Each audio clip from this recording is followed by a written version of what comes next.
बीकानेर के छतरगढ़ थाना क्षेत्र के सूरजनाली गांव में बच्चों के रिश्ते को लेकर हुए विवाद में तेजधार हथियारों से 3 लोगों की हत्या कर दी गई, जबकि एक व्यक्ति गंभीर रूप से घायल हुआ। पुलिस ने एक आरोपी को हिरासत में लेकर अन्य आरोपियों की तलाश शुरू कर दी है। क्या है ये पूरा मामला, इस खास रिपोर्ट में देखिए।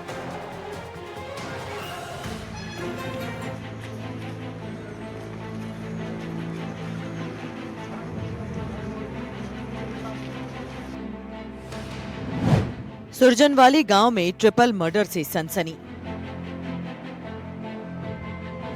रिश्ते के विवाद ने लिया खूनी मोड़। पिता पुत्र समेत 3 की हत्या। हमले में कई लोग हुए घायल। लाठी डंडों और धारदार हथियारों से जानलेवा हमला। 4 संदिग्धों को हिरासत में लिया गया। गांव में भारी पुलिस बल तैनात। पूरे मामले की हर पहलू से जांच जारी। बीकानेर जिले के खाजूवाला क्षेत्र से बड़ी खबर सामने आई है। सुरजनवाली गांव में 2 पक्षों के बीच हुए खूनी संघर्ष ने 3 लोगों की जान ले ली। रिश्तेदारों के बीच हुए इस विवाद के बाद गांव में तनाव का माहौल है। सूचना मिलते ही पुलिस के वरिष्ठ अधिकारी मौके पर पहुंचे और हालात पर नियंत्रण पाया। बताया जा रहा है कि दोनों पक्ष आपस में रिश्तेदार हैं और किसी विवाद के बाद मामला इतना बढ़ गया कि लाठी डंडों और धारदार हथियारों से एक दूसरे पर जानलेवा हमला कर दिया। इस हिंसक झड़प में 2 लोगों की मौत खारवाली गांव की और एक व्यक्ति की मौत सुरजनवाली गांव की निवासी की हुई। सूचना मिलते ही सीओ सर्किल सहित भारी पुलिस बल मौके पर पहुंचा और बीकानेर एसपी मृदुल कच्छावा ने खुद मौके पर पहुंचकर स्थिति का जायजा लिया। साथ ही परिजनों से बातचीत कर पोस्टमार्टम के लिए सहमति बनाई। एसपी मृदुल कच्छावा ने कहा कि अब तक 4 संदिग्धों को डिटेन कर पूछताछ की जा रही है। पुलिस पूरे घटनाक्रम की जांच कर रही है। घटना के बाद पूरे गांव में तनाव का माहौल है, इसलिए सुरक्षा के लिहाज से गांव में अतिरिक्त पुलिस बल को तैनात किया गया है और पुलिस हर पहलू से मामले की गहन जांच में जुटी हुई है। बता दें कि अभी तक पुलिस ने इस मामले में 4 लोगों को हिरासत में ले लिया है और उनसे पूछताछ की जा रही है ताकि आरोपियों तक पहुंचाया जा सके, जो घटना है उसका पता लगाया जा सके। बता दें कि ऐसा कहा जा रहा है जो प्रथम दृष्टया में मामला है, किसी सगाई को लेकर ये कोई विवाद हुआ था, जिसके बाद 2 पक्षों में परिवार के भी आपस में लोग लड़ पड़े, झगड़ पड़े और 3 लोगों की मौत हो गई और एक घायल है जिसका इलाज किया जा रहा है। फिलहाल पुलिस पूरे मामले की जांच कर रही है। मैं साथी कैमरामैन SN जोशी के साथ Giriraj बादानी, NDTV Bikaner.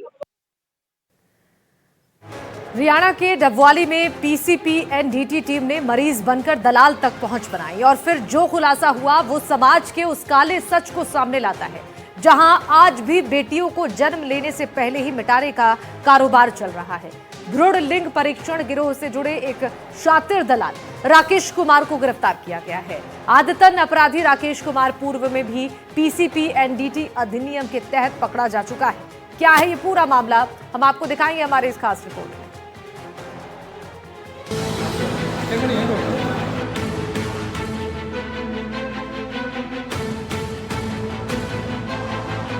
PCP-NDT team का डिकॉय ऑपरेशन।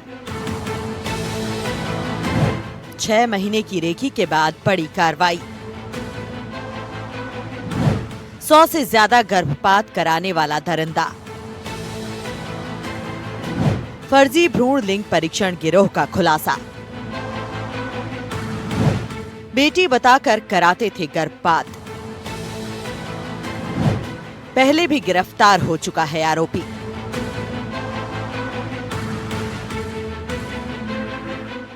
एक तरफ सरकार बेटी बचाने की मुहिम चला रही है, बेटियों के जन्म पर खुशियां मनाने की अपील कर रही है, लेकिन दूसरी तरफ कुछ लोग मां की कोख को ही सौदे का अड्डा बनाने में जुटे हैं।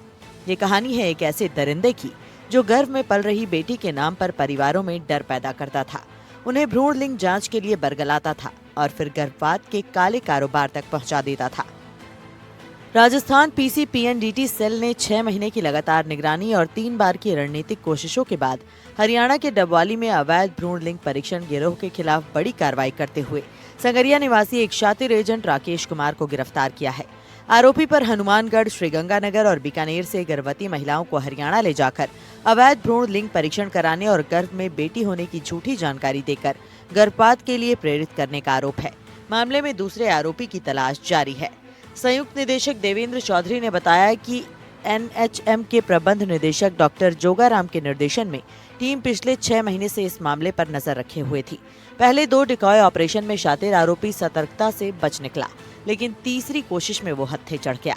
हरियाणा के डबवाली में पीसीपीएनडीटी टीम ने जब इस गिरोह की तह तक जाने का फैसला किया तो टीम की एक सदस्य मरीज बनकर आरोपी तक पहुंची। आरोपी को बताया गया कि गर्भ में पल रहे बच्चे का लिंग जानना है। जांच के नाम पर महिला को हरियाणा ले जाया गया। यहीं सामने आई आरोपी की शातिर करतूत। आरोपी ने भ्रूण लिंग परीक्षण के लिए 36,500 रुपए मांगे। महिला को हरियाणा के डबवाली के एक निजी अस्पताल ले जाया गया। अस्पताल में सोनोग्राफी के बाद जैसे ही उसने कथित रूप से भ्रूण का लिंग बताया, पहले से तैनात पीसीपीएनडीटी टीम ने मौके पर ही आरोपी को गिरफ्तार कर लिया। जांच में सामने आया है कि गिरोह फर्जी भ्रूण लिंग जांच के नाम पर लोगों से मोटी रकम वसूलता था। ज्यादातर मामलों में गर्भ में बेटी होने की झूठी जानकारी देकर गर्भपात के लिए उकसाया जाता था। विभाग को आशंका है कि इस अवैध कारोबार की वजह से अब तक सैकड़ों अजन्मे बच्चों की जान गई हो सकती है। गिरोह लंबे समय से राजस्थान और हरियाणा के सीमावर्ती क्षेत्रों में सक्रिय बताया जा रहा है। फोन पे बात करता था और फोन के थ्रू ये संपर्क में आया था, किसी तीसरे आदमी के थ्रू संपर्क में आया था, फिर उसके हम टच हुए, फिर एक लंबी सीक्वेंस बढ़ जाती है। उससे जब खुलासा किया तो उसने कहा मेरे तो कोई डॉक्टर से कोई लेना देना नहीं है, मैं तो मर्जी आती है तो लड़का बता देता हूँ, मर्जी आती है तो लड़की बताता हूँ। ज्यादातर बार में मैं लड़की बताता हूँ ताकि उसको सफाई करवाएंगे तो मुझे पैसे और मिलेंगे। कितना घिनौना टाइप का अपराध है, मतलब कर तो कुछ रहा ही नहीं है, हत्याएं हैं ये तो। हत्याएं।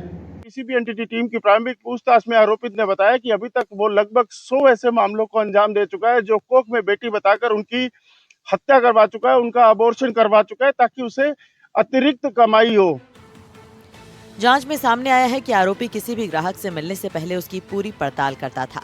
वो गर्भवती महिला और उसके परिजनों की जानकारी जुटाने के साथ स्थानीय स्तर पर भी सत्यापन करवाता ताकि ये सुनिश्चित हो सके कि सामने वाला पीसीपीएनडीटी टीम का सदस्य नहीं है।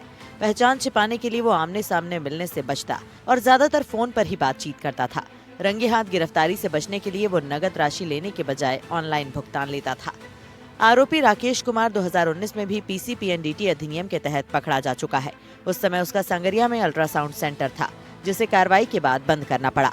कुछ समय तक वो इस गतिविधि से दूर रहा, लेकिन बड़े मुनाफे के लालच में फिर सक्रिय होकर फर्जी भ्रूण लिंग परीक्षण और गर्भपात के अवैध काम से जुड़ गया।